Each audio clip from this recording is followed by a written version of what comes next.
I just want to thank Jose. Jose, you did a fantastic job on the intro, but I'm gonna have to take you on the road, man. Like he did. Let's give him a big round of applause, first of all, everybody. All right, everybody stand up. Y'all been sitting for long enough. Stand up. Everybody stand up. Let's wake it up. Let's wake it up. Now listen. It is a scientific fact that you have to have at least 7 hugs a day to be adequate.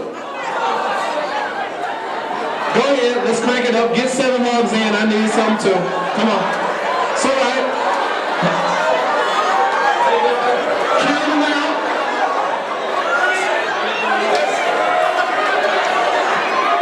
You need 7. Get them in.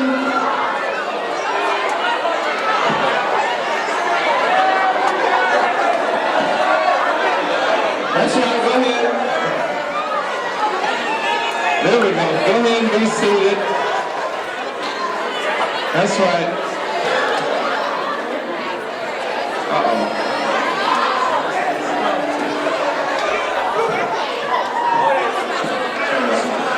So. All right, good. Now y'all settle down, settle down. Let's settle it down. But do you feel how the room has already lifted up a little bit? It's just lifted up just a little bit. Just a little bit. So again, I'm gonna just kind of, first of all, before I begin, I like to, let's give the swag team a big round of applause for the steps that they just did. It takes a lot of rehearsal, and they got to still get the schoolwork in. So let's give them another big round of applause, please. To the Student Government Association, let's give them a big round of applause for helping to organize this. Yeah, you all's fearless leader, hopefully my new friend, Mr. Jackson Weber. Let's give him a big round of applause. He's doing some fantastic work here. To Laura Courtney Todd in the athletics department. Let's give a big shout out to the athletics department. Got to stay greener. And so this is what I'm gonna do. I'm gonna just lay this out quickly so that everybody knows where we're going and how we're gonna go about this. I'm gonna start out and I'm gonna read just a brief excerpt from the intro of the book, Advance Your Swagger. Then I'm gonna tell some personal stories, because I think that when you get some of the personal stories, then you really start to get an idea of the philosophy behind this thing. And then I'm gonna open this up to some questions. So listen, during the course of this, if you think of a question, make sure you write it down. Because I understand, you get a question and then you forget about it, so write it down, put it in your phone, in your notes or something. Do something like that, because I wanna make sure that I get to you all's questions, because that's something that is really important to me. So before we begin, I just wanna thank everybody for being here, because you see, I'm big on downtime. Now let me just quickly define downtime. See, downtime is the time when everything else is done. Right, so that means, your schoolwork is done, you finish with practice, some of you work, study, you may have a job, whatever it is, just the things that you have to get done on a daily basis. Your downtime is just your personal time. And see, people that know me know that I'm really big about my downtime. I'm almost more serious about my downtime than when I'm actually working and doing business and the entrepreneur things that I do. Because see, the downtime, you gotta watch it, and after you leave here, really start to pay attention on how you use your downtime. Because see, your downtime, if you don't properly manage your downtime, you'll limit your lifetime. How did I? Guy from Atlanta, Georgia, moved to New York City, started knowing the soul and entertainment industry, become the personal assistant to one of the bigger moguls in hip-hop history, Sean Diddy Combs, in under 2 years. Then I was able to transform the opportunity, brand myself and become one of the players in the industry. Well, don't get it twisted, it wasn't easy. But of course, nothing worth having is easy. I understand why they say if you can make it in New York, you can make it anywhere. Now this was my first time living outside of the South, so I had to grow up fast and figure out how to maneuver even faster.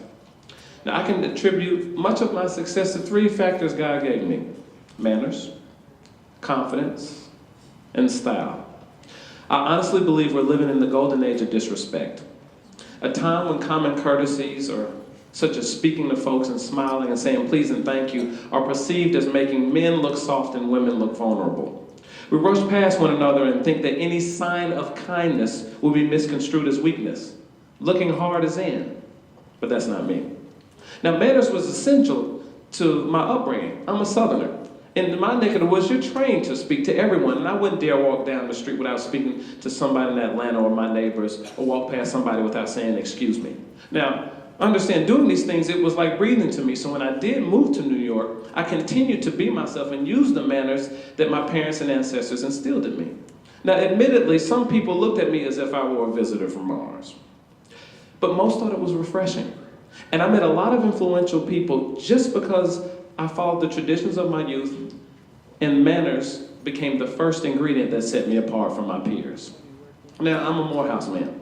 Morehouse College is the school of Martin Luther King Jr., Samuel Jackson, Spike Lee, and my dad, just to name a couple prestigious graduates. Now, to be a Morehouse man is synonymous with being confident. Students there are taught, there's a saying actually there that says, you can tell a Morehouse man, but you can't tell him much. It's that kind of confidence that embodies the culture at Morehouse. And students are taught they're to be distinguished, self-assured, and proud of their heritage. They're taught to find a way or make one. Now, this unwavering self-confidence became the second ingredient that set me apart from my peers. As for style, well, that's been my thing for some time. I was never that keen on following the crowd. When everyone was wearing oversized jerseys and pants that were too big and tennis shoes, I was wearing a three-piece chocolate brown and tan purple label pinstripe suit, a lavender spread collar shirt, a foulard tie, and chocolate brown suede cap toes, bussin' heads. I was wearing suits, but I didn't look traditionally Wall Street. I was wearing bold colors, but I didn't look traditionally hip-hop. I had my own sense of style, and in many ways it was a blend of the two. So my unique sense of style became the third ingredient that set me apart from my peers. Manners, plus confidence, plus style equals swagger. That's what the formula in the book's all about. Chances are you want to know a little something about how to work your own personal swagger, and I think everybody here wants to know how to break into whatever business or profession you're striving to do and to live out your dream. Understand that after getting into the book, you'll understand that success really is more about the way you carry yourself, the respect you have for others, and ultimately the respect you have for yourself. In other words, it's all those little lessons that your mother or grandmother may have tried to teach you when you were a shawty, as we say in the ATL. But either you didn't listen or didn't think they were important or simply need a refresher. And these things, these principles, they work for me. And my parents taught us to start where you are, use what you have, and do the very best that you can. And so this guy from Atlanta, Georgia, he moved to New York City without knowing a soul in the entertainment industry and found his dream. Now let me, start a little bit laying out the foundation here. So, swagger, we've been hearing this term forever, right? And this, I think it's just kind of gotten almost ridiculous. And the reason is I say it's a tertiary agreement because think about it. It doesn't matter, how stylish you are. If you're rude, don't nobody want to be around you. And conversely, if you're mannerable and confident, but you don't know how to dress appropriately for the game, you won't even gain entry into the game. And so I set out to lay this foundation, and it really spoke to Random House, and they were like, yeah, let's do it. And so it was very interesting, when I think about manners,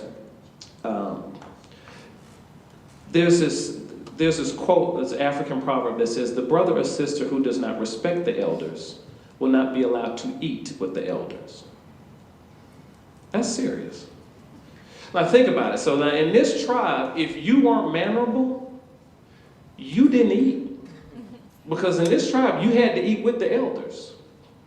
How many people here would have just missed a couple meals? Come on, keep it real. Come on. I would have missed some too. It's all right. Good. Thank you. There's some truth serum in the building. Thank you. Well, I was not always this mannerable guy that's sitting in front of you. See, my mom sits on the left side of the table, my dad on the right. And so growing up, I would always push my food on the fork and stuff. And I didn't think it was a big deal. So my mom would say, look, Derrick, if you keep doing that, I'm sending you to etiquette school this summer. It's like, whatever, ain't nobody going to etiquette school. I'm about to be a lifeguard. I got to get this money. Well, sure enough, you'd already know it was a habit. And there I was that summer in etiquette school. There were 5 of us. Summertime, it was horrible. I'm gonna keep it real. But now fast forward to my sophomore year at Morehouse College, Dr. Bill Cosby's youngest daughter was at Spelman, and so she had invited some of her friends up to his house for pen relays. It was just a big relay that's in Pennsylvania every summer. And so our track team, we didn't go. I went on an athletic scholarship to Morehouse for track and cross country. And so we didn't go to that meet. We didn't qualify. So, but we went to go, enjoy the festivities. So we were there, and this is Cosby, man. It's the Cosby Show, right? It's Cosby money. So we pull up to this beautiful English Tudor house, and it's all manicured, and so we get asked to come down to dinner, and there's a chef there, and so we're sitting there, we're having dinner, and I'm not thinking anything about it. About halfway through the dinner, Dr. Cosby looks over at me, and he says, I like the way you use your cutlery. I didn't even know he was watching me. Y'all, I got up from that table and called my mama. Mama, thank you for sending me to etiquette school that summer. You see, because etiquette is an interesting thing, ladies and gentlemen. See, etiquette ultimately makes you comfortable in all social situations. It also makes other folks comfortable around you. And so one of the things that I found that was very interesting moving forward, as the events continued to go, they got cooler and cooler, but the group amount of people got smaller and smaller. And I can't say it was definitely not etiquette why I stayed in that group, but I tell you one thing, I definitely wasn't gonna risk it. And it's funny, like when you leave here, and sometimes you may go to a job interview, you may go to an internship. Sometimes at one of those last interviews, they wanna have dinner with you. They're not interested in eating with you, they're watching you. They wanna see if you know how to move in this arena. Do you know how to act? What is your decorum like? Because ultimately, if they are hiring you, then you're going to be representing their brand. You may have to take somebody else out to dinner at some point. So they're thinking, okay, now how is this person going to be representing me? So etiquette and manners was the first tenet. Now let me move to confidence. There's this quote by Dr. Benjamin E. Mays, and he was Dr. King's mentor, and really is the one that taught him about nonviolence and Gandhi and all of the above. And what he said is, whatever you do, do it so well, no man living, no man dead, and no man yet to be born can ever do it any better. I'll say it again, that's all right, I'll say it again. Whatever you do, do it so well, no woman dead, no woman yet to be born, and no woman living, no one dead, no woman yet to be born can ever do it any better. And that hit me. I heard it probably freshman year, and whatever. Probably about my junior year, sophomore year, it hit me. I was like, man, I like that. That's gonna be my mantra. And so that's what I said, no matter what I do, that's how I'm gonna approach it. Because think about it, and understand this, ladies and gentlemen, every opportunity that you get is an opportunity for another opportunity. So that's what I did. So if I had a job, and when I had a job and I had to go and make copies for somebody, they came back warm. Oh yeah, because that's the mandate I put on myself. I'm gonna do it so well, no one living, no one could ever do it any better. If I had to go get some coffee for somebody, well, you better not drink the coffee when I get back, because you're gonna burn your tongue, tonsils, and everything else in your mouth, because it's gonna be piping hot. Why? Because this is the level of excellence I had set on myself. And see, here's the thing. We have to get to a point independent of our teachers, independent of our parents, independent of people that are around us. We have to set the level of excellence so high that when it comes to the teachers and when it comes to your advisors, their expectations, you already exceeded those because you've set your expectations so high. And what happens is, when you do that, people get confidence in you. And what would happen is I would always get more responsibility and more responsibility. It's like, oh, yeah, no, send Derrick, because I know he'll handle it. He'll get the thing done. Well, let me just tell you guys a quick story about confidence. I was in New York, and I had been in New York. How many people have ever been to New York City? Anybody been? Oh, a lot of y'all, okay. It was a big deal for me. All right, how many people from New York in here? See how loud they are? They're interesting. They're some interesting folks. Now, I got love. I'm a New Yorker at heart, so I'm not tripping. But here's the thing about New York. New York is a weird place. It's like you got to act like you're the man, before you done nothing. Right? And so this was an interesting notion, being from the South and being a Southern gentleman and getting my footing and trying to understand. And so I guess after about 2 years, I started to kind of get it, started to get my swagger. And there was this new award show, y'all, that started. It was called the VH1 Fashion Awards. And I was like, man, music and fashion? Don't nobody like music and fashion more than me. I don't know why they ain't send me no ticket. And I remember going to bed depressed that night. And I woke up the next morning, I said, you know what? It's my day off. I'm going to the VH1 Fashion Awards. I sure did. And I got in the shower, and I got out the shower, and I put on my medium gray, double-breasted, peak lapel, side-vented wool cashmere blend suit. Hello, somebody. I put on my mini gingham check shirt. Gingham, new word alert. All right, y'all know you see the big pattern that looks like a picnic table. You know what that's checkerboard? Gingham, new word alert. I put on my gingham, your shirt, the gingham shirt, yes. Yeah, I had mine on yesterday. I put on my gingham shirt. I put on my cashmere tie, you know, slapping you as I walk. And then, of course, I put on my chocolate brown suede, you know, busting heads again, you know. And I walked out, and I said, you know, I'm going to the VH1 Fashion Awards. And so, you know, I walked out and went to my job at the time. I was a maitre d' in the restaurant, and of anything I've ever done, still, being at a podium and just welcoming people and making people's day has been the most fun of any job I have ever done. And I've met so many amazing relationships and developed so many amazing relationships sitting at the front door of a restaurant. If you've never done it, I would tell you, go ahead and give it a shot. It's amazing, because all you're doing is helping people, and you have influence all day long. And they hungry. So anyway, so I went to my job as a maitre d' at the time, so I walked in, I'm all dressed up. They're like, yo, Derrick, you all dressed up? What's going on? I was like, man, I'm going to the VH1 Fashion Awards. They're like, man, that's dope. How'd you get a ticket? I was like, ain't nobody got no ticket. But I'm going to the VH1 Fashion Awards.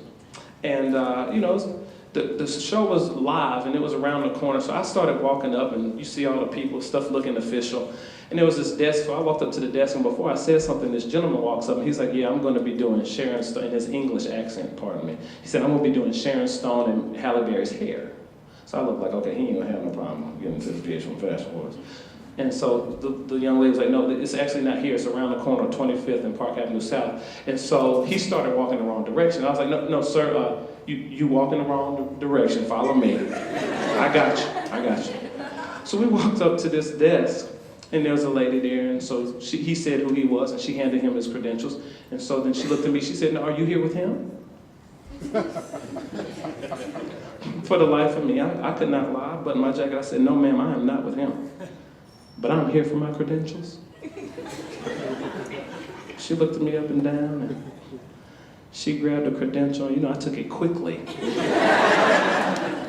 And y'all, I walked around the corner, and for the first time in life, I saw the red carpet. Y'all not feeling me right now. Like, I'm from the South. It's a red carpet. It's the red carpet. It was real, and I'm there, right? And I got on this credential, but you know, I don't even know what a credential is, really. I'm still nervous, you know. But, you know, and I talk a lot about body language in my book, too. Body language is very important. And so what happens is I'm walking, and, you know, I'm still nervous, but I see Russell Simmons. And at the time, I did not know Russell. And so, but I know things about his company. I pay attention. And so as he's walking, Russell usually moves around alone. So as he's walking, I just kind of walk, and I'm asking him questions. You know, ain't nobody gonna stop Russell, right? When, you know, walking in with him. So I walk in, and y'all, it was like a dream. Like, this dude from Atlanta, Georgia, saw people he had dreamt of. It was Donna Karan, Gianni Versace and his wife, Ralph Lauren and Ricky Lauren, Tom Ford, who was at Gucci at the time, Giorgio Armani, and Derrick Watkins from Southwest Atlanta. And so I was there, I was like, well, shoot, I'm here now, you know, I might as well get a good seat. You know what I'm saying? Like, right, what do I have to lose? So there were like 3 empty seats on the 5th row, so, you know, I walked up confident, you know, how you doing? I don't know nobody. Sat down. It was like 10 minutes last show, then 5 minutes. The next thing you know, ladies and gentlemen, welcome to the VH1 Fashion Awards. And I broke one of the cardinal rules in my book, jumped on my cell phone, called my mama. Mama, turn on the TV. I am fifth round at the VH1 Fashion Awards. Let's go ahead and give that a little applause. That was a big one. But see, here's the thing. Here's the interesting thing. There are a couple things that I didn't realize at the time, but in retrospect, how you guys doing? Welcome, come on in. There are a couple things that I realized after the fact. Come on, stay focused. Let's stay focused. There are a couple things I realized in retrospect that I had put in place, but I didn't realize until much after the fact. You see, the first thing I did, ladies and gentlemen, I realized later was I sowed a seed of faith. See, I got in the shower. I got out the shower. I got dressed. I was going to the VH1 Fashion Awards. Because you know, faith is being sure of what you hope for and certain of what you do not see. And faith without works is, say it again, and this is the truth. So anybody I ran into, it didn't matter. I was going to the VH1 Fashion Awards. Now, the next thing I realized in retrospect I did was I showed integrity. And this is a good one. Integrity is a good one. You see, you all know that the gentleman that was doing Sharon Stone's hair, I could have lied and said that I was with him. Couldn't I? I could have also got caught in that lie. But see, when you know who you are and whose you are, then you can walk in that authority. Now, the next thing I realized in retrospect that I did, and this is a good one, and this is the one we all have to watch. I have to remind myself of this still to this day, is I aligned myself with somebody that was going the same direction that I wanted to go. And this is where we mess up. Some of you came in here with some people. They ain't set no goals. They're not really about it for real. They're not really managing their downtime. And here's the thing. There's no love lost, but I'm saying for those people, you have to put them on pause. A pregnant pause. You know, so that's at least 9 months, right? At least. Because, you know, the stakes are too high. The stakes are just far too high. There's a different level of excellence needed today than there is when I was coming through school. You see, here's the thing. You're not competing against Florida State or Morehouse or Harvard. You're not competing against those people. You're competing in a global economy. And the truth is, they want your jobs, and you see what's going on. A lot of jobs are getting sent overseas. So this is why we have to take this time a different level of focus and put a lot more into this. Because these are the seeds that you're sowing, and every seed has to reap a harvest. You ever walk and you see like the roots coming through the concrete? That's from a seed. A seed has to reap a harvest. So how are we sowing our seeds? Now the last thing, which brings us to our third tenet, was I was dressed appropriately for the occasion. And I'm gonna spend a little time here and then we're gonna wrap up here. But here's the thing. You see, clothing, ladies and gentlemen, bless you, is language. Get that? Clothing is language. Before you've opened your mouth, you've said so much. And you gotta understand this. And so here's the thing. I know, you know, whatever. I gotta get this incredible Under Armour piece because it's just too fly, or, you know, I gotta get this purse because, you know, I gotta get this purse. You just don't understand. I done told her about this purse. You know, I can miss some meals. I'll miss some meals. But I gotta have it. Or I gotta get these tennis shoes because, you know, I done told him about the tennis shoes. Now he gonna go get the tennis shoes before I get the tennis shoes. I gotta get them. I get it. But what I want you guys to understand is now's the time you have to start thinking about building a wardrobe. Understand this. The suit is the international uniform for business. Period. And it does not matter what genre you work in. This is something you need to know how to do and things that you know how to do well. I lay out in my book the 15 must-haves for women and the 15 Must Have Men's Closet. We're gonna make sure we post them, on the college website. We have books here as well. But this is the thing, you guys have to have this information, and you gotta have this information now. It's imperative. Because on different times, or whatever, and it's like, well, Bentley, ain't nobody got no money, it'll be spent.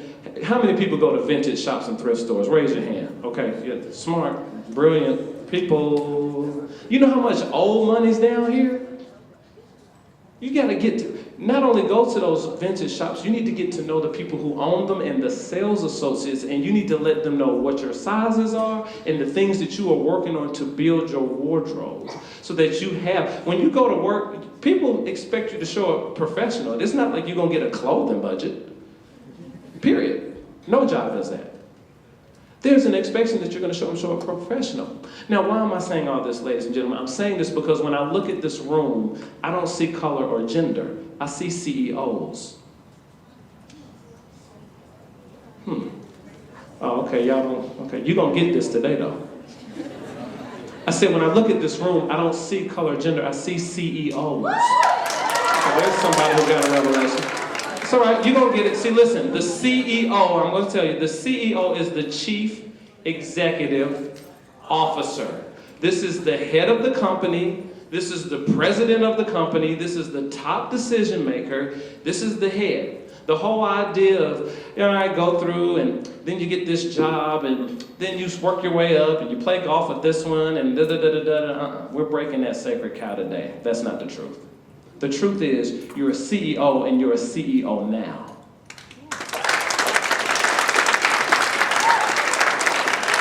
It's pretty good, but you're gonna get this for real today. See, here's the thing.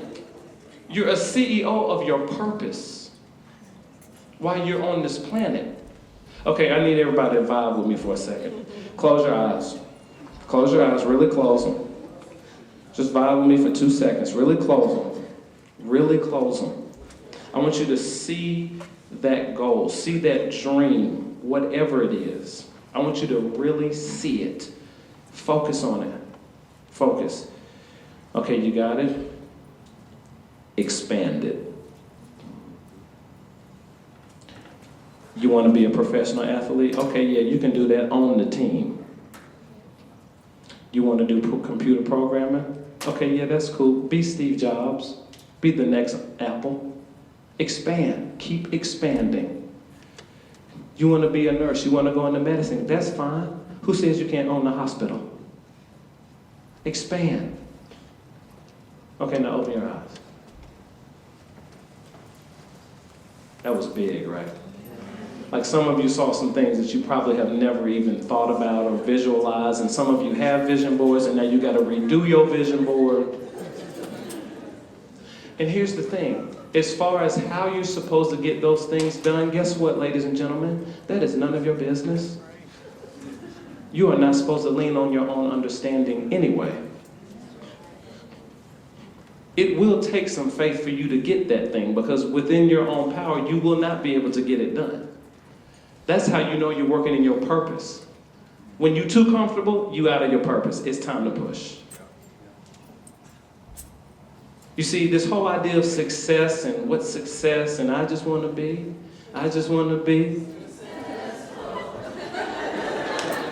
We're changing it. It's I just want to be excellent. Because think about it, you don't know anyone that's excellent that is not successful. You can't name one. So the goal is excellence. The success is a byproduct.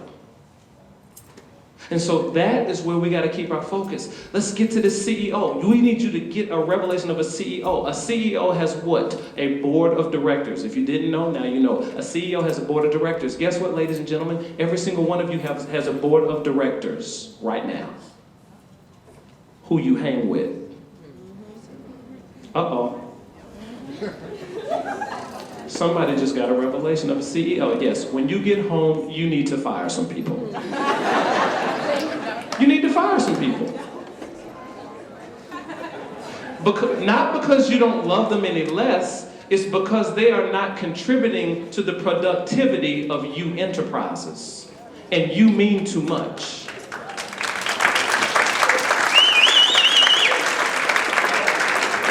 CEOs, there's CEOs in here, right? There's CEOs in here, right? Okay. The CEO, think about it. How are you marketing yourself? What is your spending like? What is your savings like? CEOs, what are you thinking about for this next year? What are your goals for the fiscal year? What is your brand? Oh, you have a brand. You've heard this term. You have a brand. You have a brand right now. Watch this. She got a bad attitude. That's her brand. Yes, your brand is not just what you say about yourself, ladies and gentlemen. Many times your brand is what people say about you. Let's talk about some. What is your mission statement for your brand? Think about it. We got to think about these things. We got to get revelation to CEO. Why am I telling you this? This is why I'm telling you. Because it doesn't matter if you have a 4.100 GPA or a 1 point forget about it GPA. This is the truth. When you go to any job or any opportunity and do any type of interview, when you go in there and you address professionally and you start asking them questions about their brand and some of the next fiscal goals for the next year, and talk about the things that they're doing in marketing, and you start talking to them about how you as a brand and the qualities that make you and what people say about you, how they will positively contribute to their company. The person who didn't do that from Harvard went over here and you just went into the yes pile. And this is the truth. Why? Because don't nobody want employees. People want people that think like CEOs. See, there's CEOs in here, right? Okay, do you really want an employee, or do you want somebody that you can leave them there and then you can go get on the yacht or watch the game or whatever you want to do? That's what you want. You want some people that are going to be able to hold the fort down when you are gone. That's what you want. And so when you go in with that mentality, you are now put in a different pile. Period. Just change your hashtag, CEO swag. That's it. Just try to change it. Get into it. You got to start thinking like this. You got to get your revelation of yourselves as CEOs. I'm on assignment here. I'm here because before I go anywhere, I talk to my ultimate CEO and say, am I supposed to go? That's how I make all my deals.